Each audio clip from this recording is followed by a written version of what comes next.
ಗುರುಭ್ಯೋ ನಮಃ. ಶ್ರೀಮಾತ್ರೇ ನಮಃ. ಆಧ್ಯಾತ್ಮಿಕ ಸಾಧನೆಯಿಂದ ಅಲೌಕಿಕ ಶಕ್ತಿಗಳ ಪರಿಚಯ ಆಗೋದಂತೂ ನಿಜ.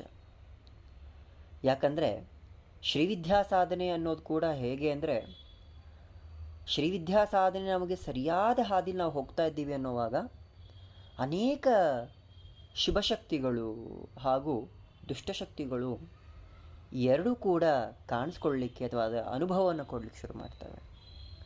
ಶುಭಶಕ್ತಿಗಳು ನಮ್ಮ ಸಾಧನೆಯ ಹಾದಿಯನ್ನು ಸುಗಮವಾಗಿ ಮುಟ್ಟೋದಕ್ಕೆ ದಾರಿದೀಪವಾದರೆ, ದುಷ್ಟಶಕ್ತಿಗಳು ನಾವು ಸಾಧನೆ ಮಾಡಿರುವಂತಹ ಆ ಮಂತ್ರಶಕ್ತಿಯನ್ನು, ಆ ಮಂತ್ರ ಬಲವನ್ನು ಕದ್ಕೊಳ್ಳೋದಕ್ಕೆ ಕಾಯ್ತಾ ಇರ್ತವೆ.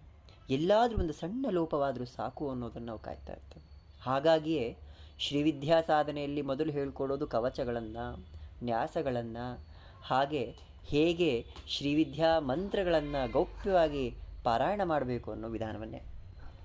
ಯಾಕಂದರೆ ಶ್ರೀವಿದ್ಯೆಯಲ್ಲಿ ಅತ್ಯಂತ ಬೇಗ ನಾವು ಅನೇಕ ಶಕ್ತಿಗಳನ್ನು ಪ್ರಾಪ್ತಿ ಮಾಡಿಕೊಳ್ಬಹುದು.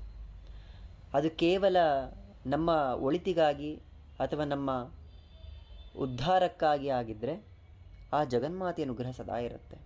ಯಾವಾಗ ನಾವು ಆ ಶಕ್ತಿಗಳನ್ನು ಸ್ವಾರ್ಥವಾಗಿ ಬಳಸ್ಕೊಳ್ಳಿಕ್ಕೆ ಶುರು ಮಾಡ್ತೀವಿ, ಆಗ ಆ ಎಲ್ಲ ಶಕ್ತಿಗಳು ಕೂಡ ನಮ್ಮ ವಿರುದ್ಧವಾಗಿ ನಿಂತ್ಕೊಳ್ತವೆ.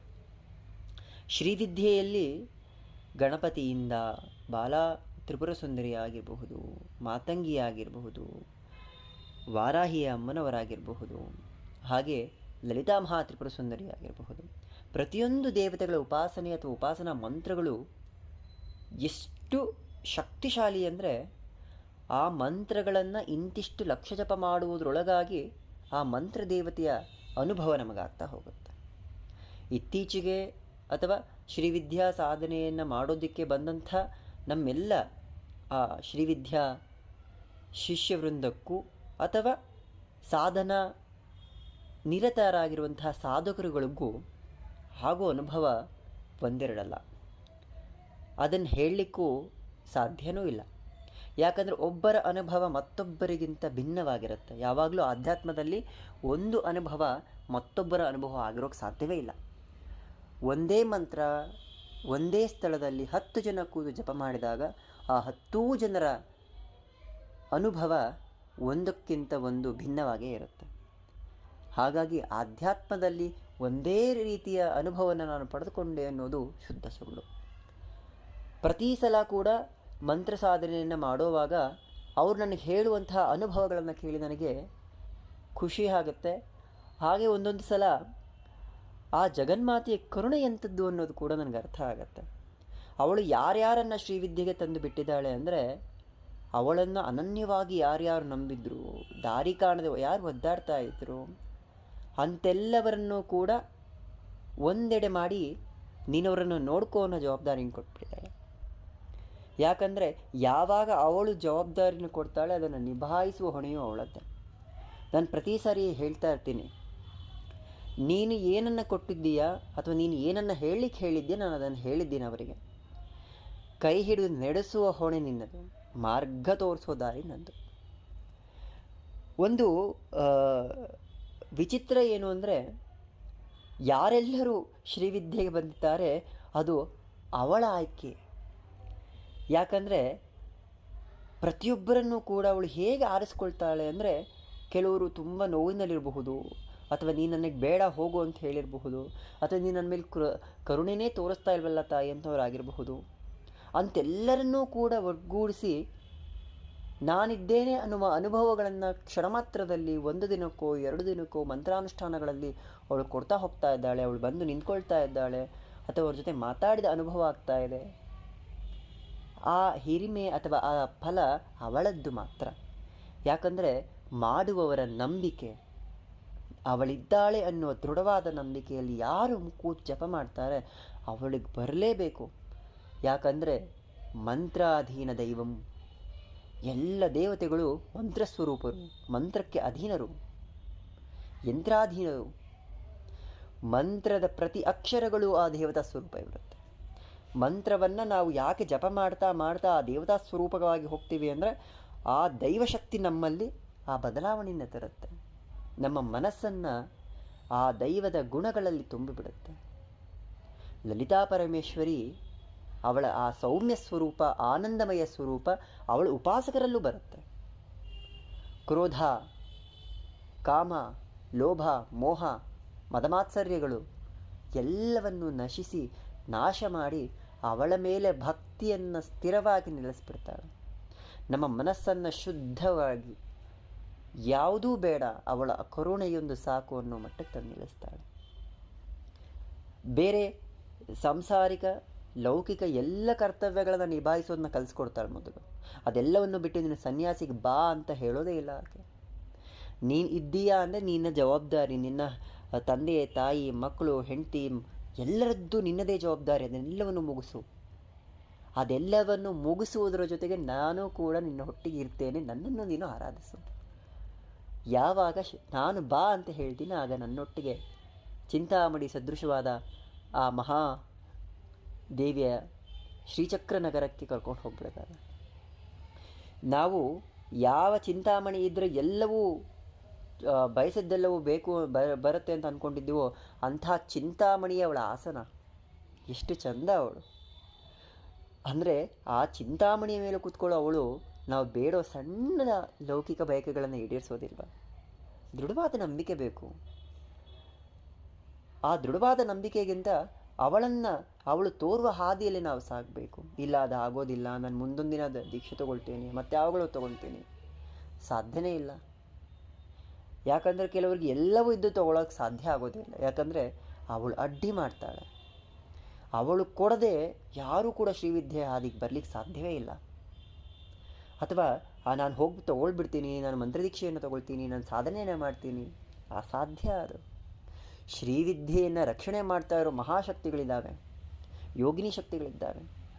ಇತ್ತೀಚೆಗೆ ಅಥವಾ ನಾನು ಯಾರ್ಯಾರು ದೀಕ್ಷೆ ಕೊಡ್ತಾ ಇರ್ತೀವೋ ಅವಾಗೆಲ್ಲ ಒಂದು ಅನುಭವ ಏನಾಗುತ್ತೆ ಅಂದರೆ ಅವರ ಜೊತೆ ಯಾವುದೋ ಒಂದು ಶಕ್ತಿ ನಿಂತ ಅನುಭವ ಆಗುತ್ತೆ. ಅದು ಒಬ್ಬರಿಗಾದರೆ ಅದು ಕಾಗತಾಳಿದೆ, ಪಡೆಯುವ ಪ್ರತಿಯೊಬ್ಬರಿಗೂ ಆದಾಗ ಅದು ವಾಸ್ತವ. ನಾನು ಎಷ್ಟೇ ದೂರದಲ್ಲಿರಬಹುದು, ಅವರೆಷ್ಟೇ ದೂರದಲ್ಲಿರಬಹುದು, ಆ ದೀಕ್ಷಾ ಸಮಯದಲ್ಲಿ ಅವಳ ಯೋಗಿನಿ ಗಣಗಳು ಕುತ್ಕೊಂಡು ಅದನ್ನು ರಕ್ಷಣೆ ಮಾಡ್ತಾಳೆ. ಇಲ್ಲಿನಿಂದ ಆ ವ್ಯಕ್ತಿ ಸಾಧಕನ ರಕ್ಷಣೆ ಹೊಣೆ ನಮ್ಮದು ಅಂತ ತಗೊಳ್ತಾರೆ. ಯಾಕಂದರೆ ಅದು ಆ ಜಗನ್ಮಾತೆಯ ಮೇಲಿರುವಂತಹ ಭಕ್ತಿ. ಚತುಷ್ಷಷ್ಟಿ ಕೋಟಿ ಯೋಗಿನಿ ಗಣಸೇವಿತ. ಅವಳು ಮಾತ್ರ 64 ಉಚ್ಚ ಶ್ರೇಷ್ಠ ಯೋಗಿನಿಯರೊಂದಿಗೆ ತನ್ನ ಇಡೀ ಸೇನೆಯನ್ನು ನಡೆಸ್ತಾ ಕೂತ್ಕೊಳ್ತಾಳೆ. ಯೋಗಿನಿಯರು ಅನ್ನುವಾಗ ನನಗೊಂದು ಘಟನೆ ನೆನಪು ಬರುತ್ತೆ. ಹೀರಾಪುರದ ಹತ್ತಿರ ಇರೋ ಯೋಗಿನಿ ದೇವಸ್ಥಾನ ಬಹುತೇಕರು ನೋಡಿರಬಹುದು ಅಥವಾ ನೋಡದೇ ಕೂಡ ಇರಬಹುದು. 64 ಯೋಗಿನಿಯರಿಗಿರುವಂಥ ತಾಂತ್ರಿಕ ದೇವಸ್ಥಾನಗಳಲ್ಲಿ ಒಂದೋ ಎರಡೋ ಇದ್ದರೆ ಅದರಲ್ಲಿ ಒಂದು ಹೀರಾಪುರದ ಹೆಸರು ಬೇಗ ಬರುತ್ತೆ. ಆ ಹೀರಾಪುರದ ದೇವಸ್ಥಾನದಲ್ಲಿ ಹೇಗಿದೆ ಅಂದರೆ ಎಲ್ಲ ಶಿಥಿಲವಾದ ಒಡೆದೋಗಿರುವಂಥ ವಿಗ್ರಹಗಳಿಂದ ಕೂಡಿರುವಂಥ ಆ ಒಂದು ದೇವಸ್ಥಾನ.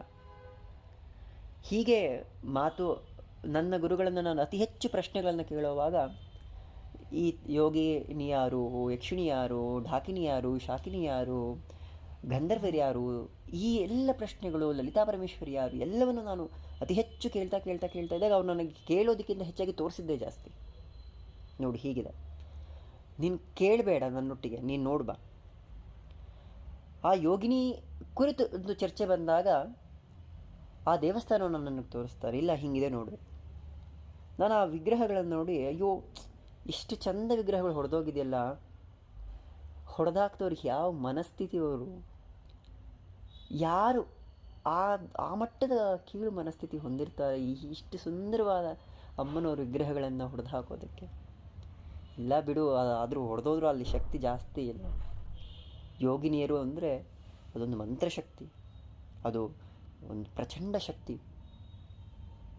ಯೋಗಿನಿ ಹೃದಯವನ್ನು ಅರ್ಥ ಮಾಡಿಕೊಂಡಾಗ ಪ್ರತಿಯೊಬ್ಬ ಯೋಗಿನಿಯರ ಶಕ್ತಿ ಏನು ಅನ್ನೋದು ತಿಳಿಯುತ್ತೆ.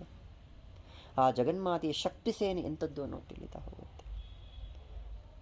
ಹಾಗೆ ಆದರೆ ಎಲ್ಲವನ್ನು ತಿಳಿದುಕೊಳ್ಳುವಾಗ ನನಗೆ ಒಂದು ತುಂಬ ಬೇಸರ ಆಗುತ್ತೇನೆಂದರೆ ಇದನ್ನು ಹೇಗಾದರೂ ಮಾಡಿ ಸರಿ ಮಾಡಬೇಕಲ್ಲ. ನಂಗೆ ಕೇಳ್ತಾ ಇದೆ, ಅವಳಿಗೆ ಯಾಕೆ ಆ ಶಕ್ತಿ ಇಲ್ಲ? ಆ ಪ್ರಶ್ನೆಗೆ ಉತ್ತರ ಹೇಗೆ ಸಿಕ್ತು ಅಂದರೆ ನಿನಗೆ ಸಿಗುತ್ತಿರು ಅಂತ ಹೇಳು. ಅದೇ ಹೀರಾಪುರದ ಯೋಗಿನಿ ಮಂದಿರದ ಮುಂದೆ ಬಲಿಪೀಠ ಇದೆ. ಆ ಬಲಿಪೀಠದಿಂದ ಸ್ವಲ್ಪ ಮುಂದೆ ಬರ್ತೇವೆ, ಅಲ್ಲೊಂದು ಮಗು ಕೂತ್ಕೊಂಡಿತ್ತು. ಮಗು ಅನ್ನೋದಕ್ಕಿಂತ ಒಂದು 8 ವರ್ಷದ ಮಗು ಒಂದು ಚಿಕ್ಕದಾಗಿ ಏನೋ ಆಟ ಆಡೋದು ಕೂತ್ಕೊಂಡಿತ್ತು. ಸೀದೆ ನನ್ನ ಗುರುಗಳು ಹೋಗಿ ಅವಳಿಗೆ ನಮಸ್ಕಾರ ಮಾಡ್ತಾ ಕೂತ್ಕೊಂಡ್ಬಿಟ್ರು. ನನಗೆ ಅರ್ಥ ಆಯಿತು, ಓಕೆ ಅವ್ರು ಹೋಗಿ ನಮಸ್ಕಾರ ಮಾಡ್ತಾ ಇದ್ದಾರೆ ಅಂದರೆ ಇಲ್ಲ ಅದೊಂದು ದೈವಶಕ್ತಿ, ಇಲ್ಲ ಮತ್ತೇನೋ ಒಂದು ಯೋಗಿನಿ ಶಕ್ತಿ ಇರಬಹುದು ಅಂತ.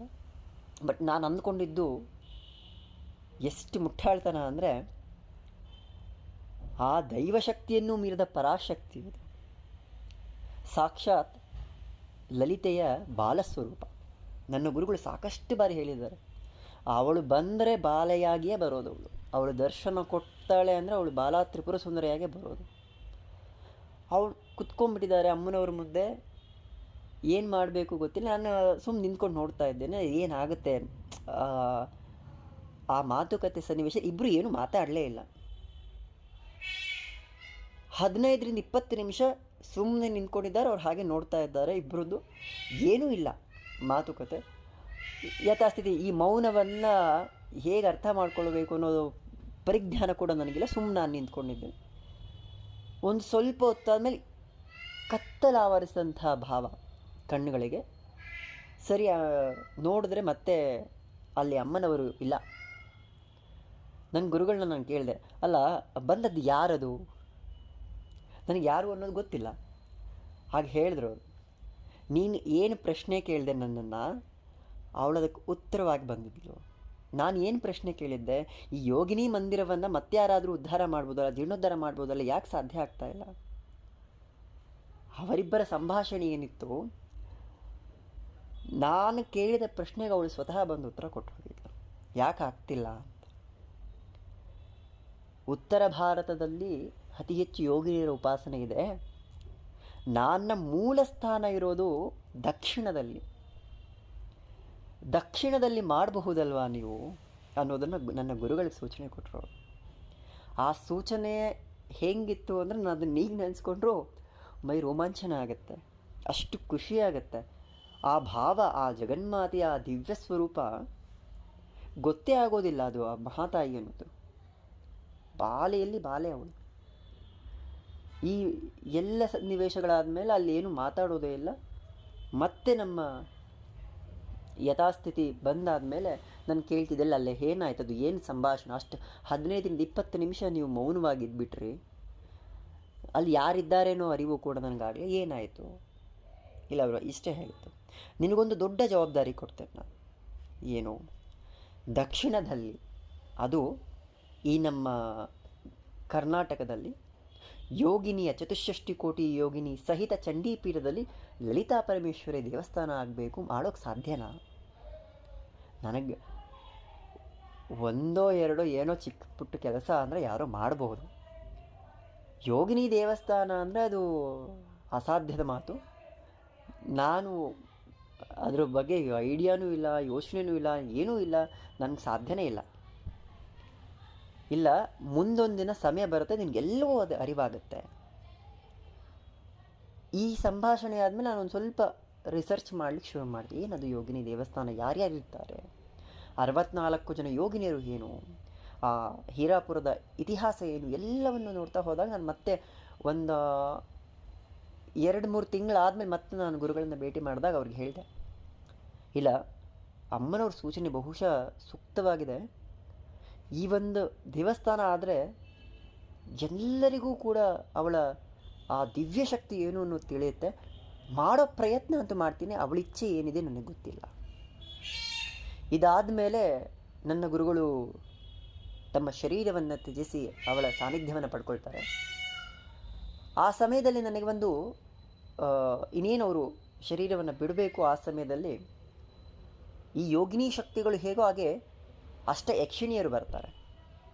ಯಾವಾಗ ಜಗನ್ಮಾತೆ ಉಪಾಸನೆಯನ್ನು ಮಾಡ್ತಾ ಹೋಗ್ತೀವೋ ಆವಾಗ ಅವಳ ಎಲ್ಲ ರೂಪಗಳು ನಮ್ಮ ನೆರವಿಗೆ ಬಂದು ನಿಂತ್ಕೊಳ್ತಾರೆ.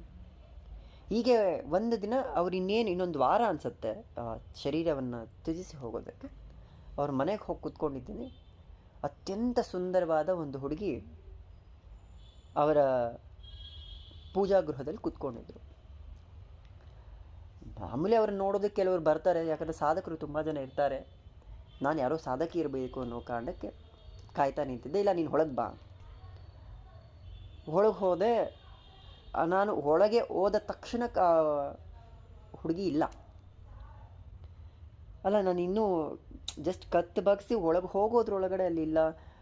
ಯಾರ್ದೋ ನನಗೆ ಅವಾಗ ಸ್ವಲ್ಪ ಅರ್ಥ ಆಯಿತು, ಯಾವುದೋ ಒಂದು ದೈವಶಕ್ತಿ ಇರಬಹುದು. ಇಲ್ಲ, ಅವ್ರು ಅಂದರು, ಇಲ್ಲ ನಾನಿನ್ನೇನು ಹೊರಡೋ ಸಮಯ ನನಗೆ ಬಂದಿದೆ, ಅದನ್ನು ಆ ತಾಯಿ ತಿಳಿಸಿದ್ದಾಳೆ.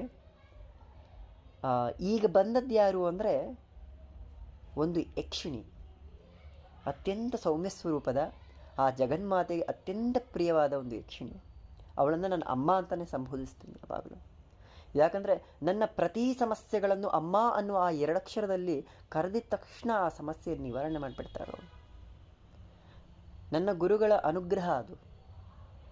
ಅವರ ಅನುಗ್ರಹದ ಬಲ ಬಹುಶಃ ಇವತ್ತಿಗೂ ನಾನು ಅವಳ ಉಪಾಸನೆಯನ್ನು ನಿರ್ವಿಘ್ನವಾಗಿ ಬಾಹ್ಯ ಪೂಜೆಯನ್ನು ತ್ಯಜಿಸಿ ಆಂತರಿಕ ಯಾಗವನ್ನು ಮಾಡಲಿಕ್ಕೆ ಶುರು ಮಾಡಿದಾಗಿಂದ ಏನೇನೆಲ್ಲವೂ ಸಾಧ್ಯವೋ ಆಂತರಿಕವಾಗಿ ನನ್ನಲ್ಲಿ ಅವಳನ್ನು ಕಾಣೋದಕ್ಕೆ, ಅವಳ ಸ್ವರೂಪವನ್ನು ತಿಳಿದುಕೊಳ್ಳೋದಕ್ಕೆ ಎಲ್ಲವನ್ನೂ ನನಗೆ ಸಹಾಯ ಮಾಡ್ತಾ ಇರೋದು ಆ ಶಕ್ತಿಗಳೇ. ಅದು ಯಾವ ಪುಣ್ಯ ನನಗೆ ಗೊತ್ತಿಲ್ಲ, ಅಥವಾ ಅದೇನು ಅವಳ ಇಚ್ಛೆ ನನಗದು ಅರಿವಿಲ್ಲ. ಏನನ್ನೂ ತಿಳಿಯದಿದ್ದಾಗ ಎಲ್ಲವನ್ನೂ ತಿಳಿಸ್ಕೊಡ್ತಾರೆ. ಆ ಶಕ್ತಿ ಯಾವುದು ಅನ್ನೋದು ನಾನು ಹೇಳೋದಿಲ್ಲ. ಬಟ್ ಆದರೆ ಆ ತಾಯಿ ಎಷ್ಟು ದಿವ್ಯ ಮಂತ್ರಗಳನ್ನು, ಕೆಲವೊಂದು ಸರಳ ಅನುಷ್ಠಾನಗಳನ್ನು ಹೇಗೆ ಹೇಳ್ಕೊಡ್ತಿರ್ತಾಳಂದರೆ, ನಾನು ಅದನ್ನು ಬರೆದಿಡ್ತಾ ಹೋಗ್ತಾ ಇರ್ತೀನಿ. ಈಗ ಯಾರೋ ಒಬ್ಬರು ಏನೋ ಒಂದು ಸಮಸ್ಯೆ ಅಂದವಾಗ ಆ ಪುಸ್ತಕದಲ್ಲಿ ಏನಾದರೂ ಇದೆಯಾ ಸೂಕ್ತ ಸಮಸ್ಯೆಗೆ ಅನ್ನೋದು ನಾನು ಹೇಳ್ತೀನಿ. ನನ್ನದೇನೂ ಇಲ್ಲ, ನನಗೇನೂ ಅರಿವಿಲ್ಲ. ಯಾಕಂದರೆ ನಾನು ನಿಮಿತ್ತ ಮಾತ್ರ. ಎಲ್ಲವೂ ಕೂಡ ನಡೆಸ್ತಾ ಇರೋದು ಆ ಪರಾಶಕ್ತಿ. ಆ ಚೈತನ್ಯ ಮಹಾಶಕ್ತಿಯನ್ನು ನಾವು ಅರ್ಥ ಮಾಡಿಕೊಳ್ಬೇಕು. ನಾನು ಯಾಕೆ ಲಲಿತಾ ಸಹಸ್ರನಾಮವನ್ನು ಪಾರಾಯಣ ಮಾಡಿ, ಅದು ಸರಿಯೋ ತಪ್ಪೋ, ನಿಮಗೆ ಬರುತ್ತೋ ಬರಲ್ವೋ ಹೇಳೋ ಪ್ರಯತ್ನವಾದರೂ ಯಾಕೆ ಮಾಡಿ ಅಂದರೆ, ಯಾರು ಲಲಿತಾ ಸಹಸ್ರನಾಮವನ್ನು ಪಾರಾಯಣ ಮಾಡಲಿಕ್ಕೆ ಶುರು ಮಾಡ್ತಾರೆ ಅವರ ಎಲ್ಲ ಕಷ್ಟಗಳನ್ನು ನಿವಾರಣೆ ಮಾಡಲಿಕ್ಕೆ ಪರಮೇಶ್ವರಿಯ ಅನೇಕ ಗಣಗಳು ಬರ್ತಾರೆ. ಕೊನೆಯಲ್ಲಿ ಆ ತಾಯಿ ಜಗನ್ಮಾತೆ ಬರೋದು. ಸಣ್ಣ ಸಣ್ಣ ಶಕ್ತಿಗಳು ನಮ್ಮ ಜೊತೆ ಇರುವಂತಹ ಯಾವುದೋ ಒಬ್ಬ ದೈವಶಕ್ತಿ ಆಗಿರ್ಬೋದು, ಶರೀರವಂತಹ ಯೋಗಿಗಳಾಗಿರಬಹುದು, ಅವಳ ಯೋಗಿನಿ ಶಕ್ತಿ ಆಗಿರಬಹುದು, ಆ ಎಲ್ಲವೂ ಕೂಡ ಲಲಿತಾ ಸಹಸ್ರನಾಮದ ಪಾರಾಯಣದ ಒಂದು ಹೆಸರು ಅವರ ಕಿವಿಗೆ ಬಿದ್ದರೂ ಆ ಸಮಯದಲ್ಲಿ ಅವರು ಬಂದು ನಿಂತು ನಾವು ಕೇಳುವುದನ್ನು ಕೊಟ್ಟು ಹೋಗ್ಬಿಡ್ತಾರೆ. ನಾವು ಅಂದ್ಕೊಳ್ಳೋದು ಅಮ್ಮನವರು ಕೊಟ್ಟಿದ್ದಾರೆ ಅಂತ ಅಲ್ಲ. ಲಲಿತಾ ಸಹಸ್ರನಾಮವನ್ನು ಕೇಳಿಸ್ಕೊಳ್ಳೋದಕ್ಕೆ ಅದು ಎಷ್ಟು ಶಕ್ತಿಗಳು ಹಾತೊರೆಯುತ್ತೆ ಅಂದರೆ ಅಷ್ಟು ಶಕ್ತಿಗಳು ಹಾತೊರಿತಾ ಇರ್ತವೆ. ಆ ದಿವ್ಯ ಮಂತ್ರದ ಒಂದೇ ಒಂದು ಹೆಸರನ್ನು ಹೇಳಿದ್ರೂ ಸ್ಪಷ್ಟವಾಗಿ ಅದರ ಫಲ ಅಗಣಿತ. ಹಾಗಾಗಿ ಬೇರೆಲ್ಲ ಮಂತ್ರಗಳನ್ನು ಬಿಟ್ಟು, ಸ್ತೋತ್ರಗಳನ್ನು ಬಿಟ್ಟು ಸಹಸ್ರನಾಮವೊಂದನ್ನು ಹಿಡ್ಕೊಂಡ್ರೆ ಸಾಕು, ಎಲ್ಲವೂ ನಮಗೆ ಅರಿವಾಗತ್ತೆ, ಎಲ್ಲವೂ ಶುಭವಾಗತ್ತೆ.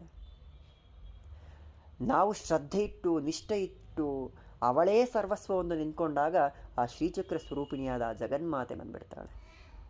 ಅದೇ ಸತ್ಯ. ಅಲ್ಲಿ ಹೋಗಬೇಕು ಅಂದರೆ ನಮ್ಮ ನಂಬಿಕೆ ಇರಬೇಕು, ಆ ಪ್ರಯತ್ನ ಮಾಡಬೇಕು. ಸರಿನೋ ತಪ್ಪೋ ಪಾರಾಯಣವನ್ನು ಮಾಡ್ತಾ ಹೋಗಬೇಕು. ಶ್ರೀಮಾತ್ರೇ ನಮಃ.